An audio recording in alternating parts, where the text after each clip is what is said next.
आजच्या कार्यक्रमाची सत्कार मूर्ती तुमचे आमचे सर्वांचे लाडके कृषीभूषण शिवनेरभूषण आमचे मार्गदर्शक आदिल तात्या मेहर यांचा आज वाढदिवस. खरं तर दरवर्षी वाढदिवस म्हणजे याने तात्यांचा आशीर्वाद घ्यायचा आणि काकूंच्या हस्ते काहीतरी पावभाजी गुलाबजाम दरवेळेस आम्हाला खायला मिळतं. पण आज एक वेगळा आगळा कार्यक्रम बघायला आज मिळालेला आहे.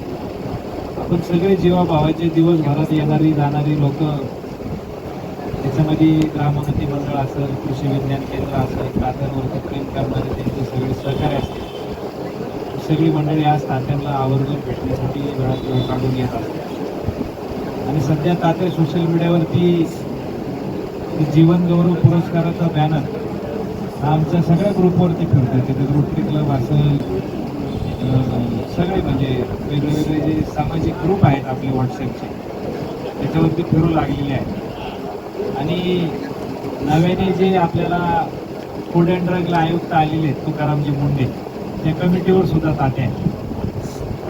त्यांची मागच्या महिन्यात मुंडे साहेबांबरोबर मीटिंग सुद्धा झाली की हॉटेल चालकांनी नेमावली कशी घातली पाहिजे, काय घातली पाहिजे.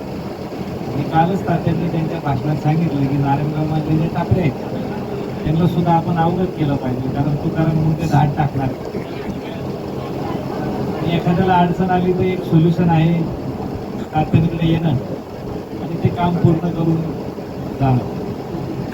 मागच्या वेळेस मी विचारलं होतं तात्या आता वय किती झाले, ते म्हणजे तिथं बोर्ड आहे त्याच्यावर बघ माझं एक फोटो लागले त्याच्याप्रमाणे बघ तुला किती वय वाटते माझं. आता तुम्ही आम्ही अजून आमच्याच वयाचे वाटतात, कारण जी ऊर्जा आणि जोश सगळ्या कार्यक्रमामध्ये स्वतःची गाडी स्वतः चालवत तुम्ही सगळीकडे पोहोचता.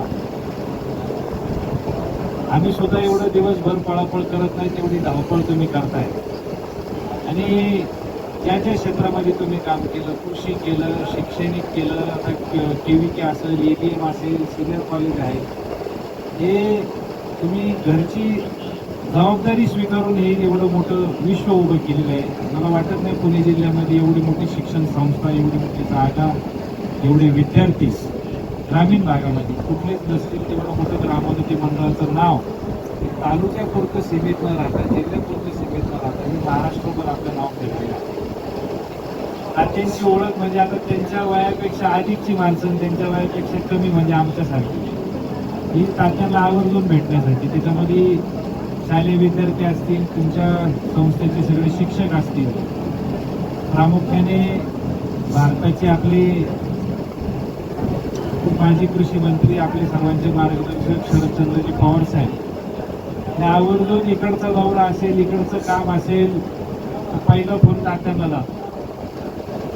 काय झाले, कसं चालले, कुठपर्यंत, किती पाऊस पडला, काय नुकसानी झाल्या, त्याचा अपडेट शासनाकडनं नाही घेता तात्यांकडनं ते अपडेट घेतात. आपल्या KVK झाल्यापासून बरेचसे मंत्रिमंडळ, मागच्या सरकारचा असू, ह्या सरकारचा असू, दिवंगत नेते अजितदादा पवार असतील, ही सगळी मंडळी आपल्या कृषी विज्ञान केंद्र आणि शैक्षणिक संस्थेला भेट द्यायला आली आणि प्रत्येकाने तिथं तात्यांचं कौतुक केलेलं आहे की किती बोललं तरी कमीच आहे. तुम्ही लोकांनी आणि ही जेव्हा वारवाडी ग्रामपंचायत नारायणगावपासून तुटली त्यावेळेस मला वाटते प्रथम सरपंच पद सुद्धा तात्यांनी स्वीकारला. हा इतिहास आम्हाला सगळ्यांना माहीत पण नाही. तात्या म्हणजे एकदा बोलता बोलता झाले की संस्थापक सरपंच म्हणून एक उल्लेख झाला पाहिजे, ते म्हणजे तात्यांचा झाला पाहिजे, तो इतिहासात कुठेतरी लिहिला गेला पाहिजे. त्यावेळेस गाव कसं होतं, मंदिर कसं होतं, पूत नव्हता होता, असं काहीतरी एक लिखापडी आपल्या सगळ्या मंडळींनी लिहून जर ठेवली तर पुढच्या पिढीला त्याच्यामध्ये शालेय विद्यार्थ्यांना की आमचं गाव कसं घडलं त्याचा अभ्यास जर झाला तर त्याच्यामध्ये तात्यांचा उल्लेख हा वारंवार होणार. ह्या गावामध्ये ग्रामपंचायतीची जागा असेल, ग्रामीण रुग्णालयाची PHCची जागा असेल, पूल असेल, MSCBला दिलेली जागा असेल, बऱ्याचशा आपल्याला माहीत नाही की मेहर परिवाराने काय काय ह्या गावासाठी केले, नारायणगावसाठी केलेलं आहे. कारण आता स्क्वेअर फूट सुद्धा तात्या मोजणीत 1 फूट तिकडे गेलं तर परत दगडाने मारामारी होती. तुम्ही तर अशा जागा दिल्या लिहून दिल्यात गावाला, सार्वजनिक उपक्रमाला, शासनाला, त्यामुळे तुम्ही किती मोठे आहात, मनाने किती मोठे आहात, विचाराने किती मोठे आहेत, तुमचा परिवार किती छान आहे, किती तुमचे वडील असतील, त्यांचे वडील असतील, यांनी किती कष्ट केले, किती पैसे कमवले, त्याच्यापेक्षा लोकांसाठी किती काम केलं याचा अनुभव हा तुम्ही एकदा असा कार्यक्रम घेऊन आमच्याबरोबर जर शेअर केला तर यदा कदाचित ती 1 स्क्वेअर फूट आम्ही सुद्धा सोडायला तयार होऊ अशी भावना आमच्या मनामध्ये आहे. कारण जुन्या लोकांमध्ये मला वाटत नाही मेहर परिवारा एवढं योगदान नारायणगाव आणि वारवाडीमध्ये कोणाचं असेल. आणि प्रत्येकजण रोज कष्ट करतो, रोज पैसे कमवतो, पण तो स्वतःवर खर्च करतो आणि ते डबल कसे होतील याच्याकडे लक्ष असतं. ह्या परिवाराने पैसे भरपूर आहेत, पण माणुसकी जपण्याचं काम या मंडळींनी केलेलं आहे. रोटरी क्लबची स्थापना 56 वर्षापूर्वी झाली, 55 वर्षापूर्वी झाली, त्यावेळेस सुद्धा तुम्ही त्याच्यामध्ये काम केलेलं आहे. तुमचे एक पुतणे नाशिकला रोटरी क्लबचे डीजी झाले होते, त्यामुळं रोटरी क्लबला सुद्धा तुम्ही जवळून ओळखता. आणि तुमच्याच पावलावर पाऊल ठेवून आमचे रोटरी क्लबचे सर्व सदस्य जी आता नवीन पिढी कार्यरत आहे ही दरवर्षी इथं येत असते.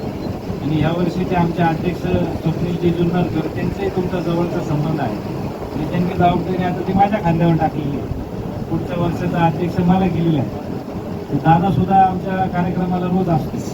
तो म्हणतो मला शेतात जाऊन देता का नाही म्हणलं आता वर्षभर तो रोटरीच्या नादी लाग, नंतर बघू शेतीचं काय करायचं. असो, आपण सगळी मंडळी इथं आस्थेने प्रेमाने तात्यांच्या प्रती इथपर्यंत पोहोचलेलो आहोत. वाढदिवसाच्या शुभेच्छा देण्याएवढे आपण मोठे नाही, पण त्यांचा आशीर्वाद घेण्यासाठी दरवर्षी मी माझ्या समोर आमचे सगळे सहकारी इथे येत असतात. त्याच्यामध्ये योगेश भिडे आहे, सचिन मोडेकर आहे, बाळा आहे, राजेंद्र नायकोडे आहे.